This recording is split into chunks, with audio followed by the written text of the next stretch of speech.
निकाल दोगे कि श्रवण अग्रवाल से पार्टी थी, पार्टी से श्रवण अग्रवाल नहीं था। आपकी पार्टी श्रवण अग्रवाल से थी। आपके पास श्रवण अग्रवाल जैसा है कौन? बताए ना। श्रवण, मैं चैलेंज देता हूं खुट्टा ठोक के, आदरणीय पशुपति कुमार पारस जी अपने किसी प्रवक्ता को हमसे बहस करके भेजे, या मैदान में भेजे, या आपके चैनल पे भेजे। मेरी बातों का जवाब है दम तो मेरी बातों का जवाब। पारस जी को शायद ज्ञान नहीं है, इतने बड़े ज्ञानी आदमी, अनुभवी आदमी, और बिचौलिए और दलाल के चक्कर में यह भी ज्ञान नहीं उनको रहा। वक्त इंसान पे ऐसा भी सितम ढाता है, राह में छोड़कर साया भी चला जाता है। तो ऐसा वक्त ने इन पारस बाबू को सितम ढाया था आज से साल, 1.5 साल, 2 साल पहले, 2-2.5 साल पहले, 18 में, कि इनका साया भी इनका साथ छोड़ के चल गया था। कोई इनके साथ नहीं बैठता था, सब लोग इनसे दूरी बना लिए थे। वैसे समय में इकलौता एक पुत्र की तरह आपके साथ श्रवण अग्रवाल डट के रहा, जम के रहा, और आपके साथ एकदम पूरी मुस्तैदी और मजबूती के साथ आपके साथ खड़ा रहा, आपकी बातों के लिए, आपके सम्मान के लिए, आपके अधिकार के लड़ाई। नमस्कार, जनता टॉकीज देख रहे हैं आप। बिहार की राजनीति के चिर परिचित चेहरे श्रवण अग्रवाल जी हमारे साथ हैं। श्रवण जी, ऐसी क्या वजह हो गई थी कि आप पशुपति कुमार पारस जी के कैडर माने जाते थे? जितना उनके साथ उनके सांसद देखे जाते थे उससे अधिक आप देखे जाते थे, और अचानक से अपने पाला बदल दिया, मतलब कहे तो उनका साथ आपने छोड़ दिया। वजह क्या रही? वजह बताइए। देखिए, राजनीति में लोग जानना चाह रहे हैं वजह। देखिए, अंबर के आनन को देखो, कितने इसके तारे टूटे, कितने इसके प्यारे छूटे, जो छूट गए वो फिर कहाँ मिले, पर बोलो टूटे तारों से कब अंबर शोक मनाता है, जो बीत गई सो बात गई जी। तो अब ऐसा है कि आदरणीय पशुपति कुमार पारस जी से कोई व्यक्तिगत शिकायत हमारा नहीं है जी। आज भी उतना ही सम्मान मेरे दिल में उनके प्रति है जो पहले था, और आगे भी सम्मान उतना ही उनके प्रति, जो सम्मान हम उनको देते थे वो सम्मान उनके पास रहे, उनके नज़दीक रहे, या आज उनसे दूर हैं, वही सम्मान उनके प्रति है। और जहाँ तक मानना है हमारा, किसी भी पॉलिटिकल लोगों को, सियासी लोगों को, राजनीतिज्ञ लोगों को, और ख़ास करके जो बड़े राजनीतिक लोग हैं, जो सूझबूझ वाले लोग हैं, और आदरणीय पशुपति कुमार पारस जी तो सूझबूझ वाले लोग हम मानते हैं कि सूझबूझ काफ़ी लंबा अनुभव है। तो कभी भी आलोचक को अपना दुश्मन नहीं मानना चाहिए जी। आलोचक आपको सही राह दिखाता है, सही बात बताता है। आलोचक की हमेशा रक्षा करनी चाहिए, आलोचक का वध नहीं करना चाहिए, आलोचक का हत्या नहीं करना चाहिए जी।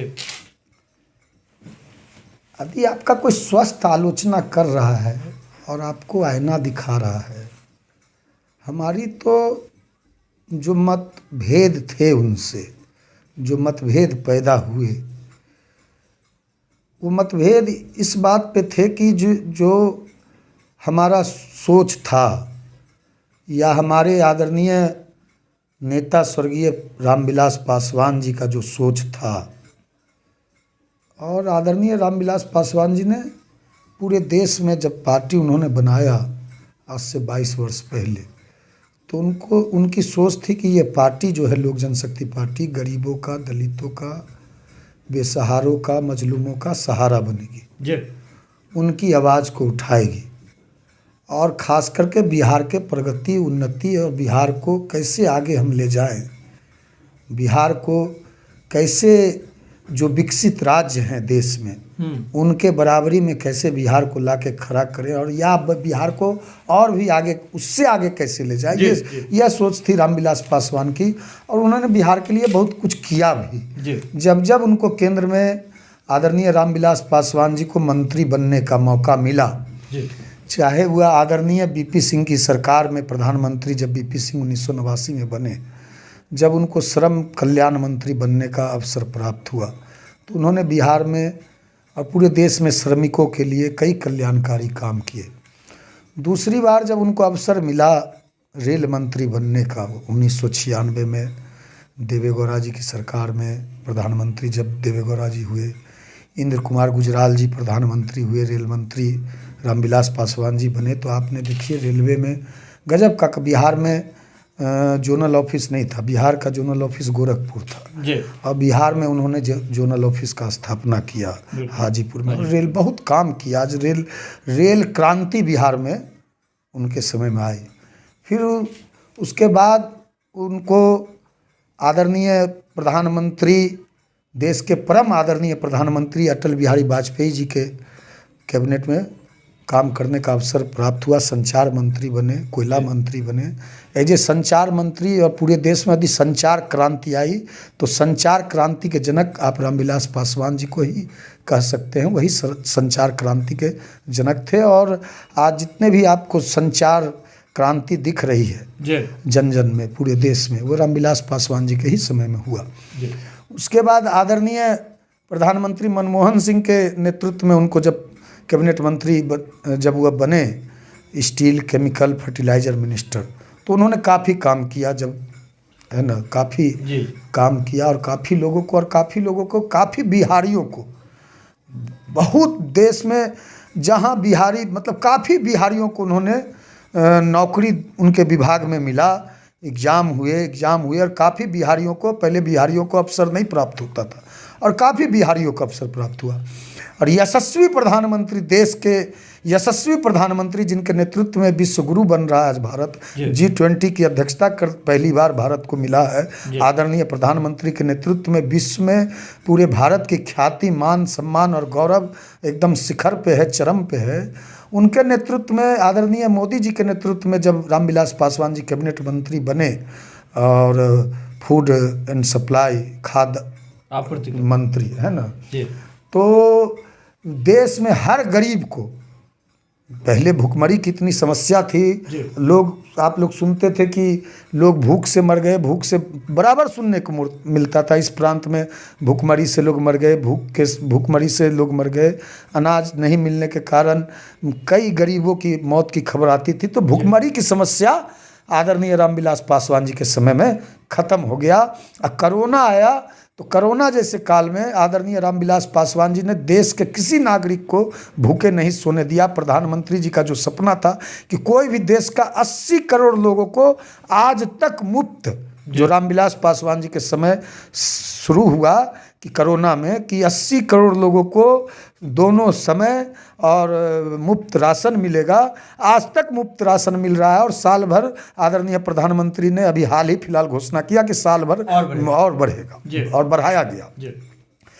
तो वही सपना देख के हम लोग पारस जी के साथ आए थे, पारस जी के साथ कि वही उसी तरीक़ा से आदरणीय पशुपति कुमार पारस जी काफ़ी अनुभवी थे और रामविलास पासवान जी के छोटे भाई, सेकंड छोटे भाई थे जी। और समय दो भाई रामविलास पासवान जी और सबसे छोटे भाई रामचंद्र पासवान जी और समय हम लोग के बीच चले गए। तो ऐसे में हम लोगों ने सोचा कि अनुभवी हैं, पार्टी को भी लेके चलेंगे, परिवार को भी लेके चलेंगे।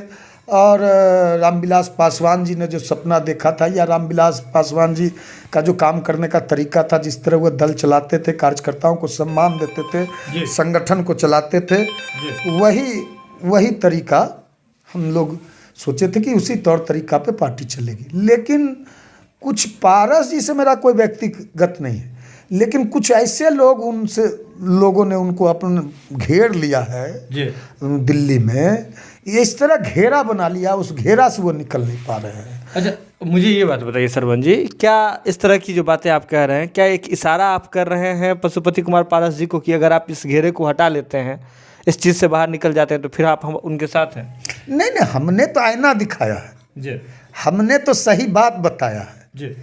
हम मान लीजिए हम सही, मैं तो कह रहा हूँ ना, सच, यदि आपको सच पसंद नहीं है, सच को आप बगावत मानते हैं, सच कहने वाले को आप बागी मानते हैं, तो आप अब क्या बोल सकते हैं। हम तो सच हकीकत बयां कर रहे हैं कि आपके इर्द गिर्द जो लोग हैं, आप अभी आप भारत सरकार में कैबिनेट मंत्री हैं, तो सत्ता के लोभ में, है ना, कुछ लोग जो सत्ता की मलाई चाटने के लिए आपके अगल बगल जो सट गए हैं, जो आपको ख़त्म करना चाहते हैं, जो आपकी पार्टी को ख़त्म करना चाहते हैं, और ये लोग निश्चित रूप से आदरणीय नरेंद्र मोदी जी के घोर विरोधी हैं। घोर नहीं, घनघोर विरोधी हैं। पानी पी पी कर वह आदरणीय नरेंद्र मोदी जी और एनडीए सरकार को गाली बकते हैं, लेकिन मंत्रालय में और आपके पास इर्द गिर्द वह बने हुए हैं। रात दिन आप वैसे ही तत्वों से घिरे हुए हैं। तो हमने कहा कि आप उसके, हमने पहले भी उनको कहा,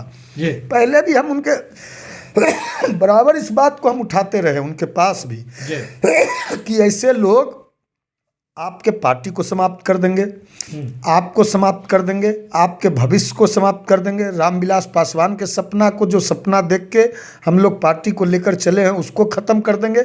ऐसे लोगों से आप बाहर निकलिए और समर्पित कार्यकर्ता, जो सच्चे कार्यकर्ता हैं, जो आपके अपने हैं और जो आपके सपने हैं, बिल्कुल, जो उसको पूरा करे, ऐसे लोगों को, ऐसे लोग आपसे दूर होते जा रहे हैं।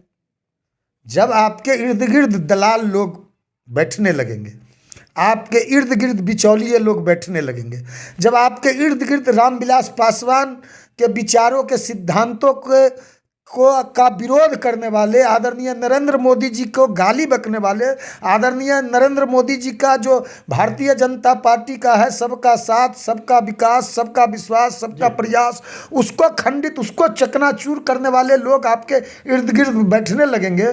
उन्हीं के सलाह पर जब आप चलने लगेंगे, उन्हीं की सलाह को, उन्हीं के मशवरा को आप मानने लगेंगे, तो जो आपके सच्चे लोग हैं वो तो आपसे उसको आपको दूर करते जाएंगे ऐसे लोगों से। ऐसे ऐसे लोग हैं आपके एपीएस, पीएस, कि ये लोग केवल लाभ के लिए, ये लोग किसी कार्यकर्ता को सटने नहीं देते, किसी कार्यकर्ता की सुनी नहीं जाती। दिल्ली जाते हैं तो वहाँ से माननीय मंत्री जी के द्वारा नहीं, लेकिन जो स्टाफ हैं, जो इनके सहकर्मी हैं, या जो दलाल बिचौलिए लोग हैं, दल में ऐसे लोग हैं जिनको आपने पदाधिकारी बना दिया है, दल में आपने अधिकारी बना दिया है, ऐसे लोग डांट और फटकार के दुत्कार के भगा देते हैं, पटना में भी, दिल्ली में।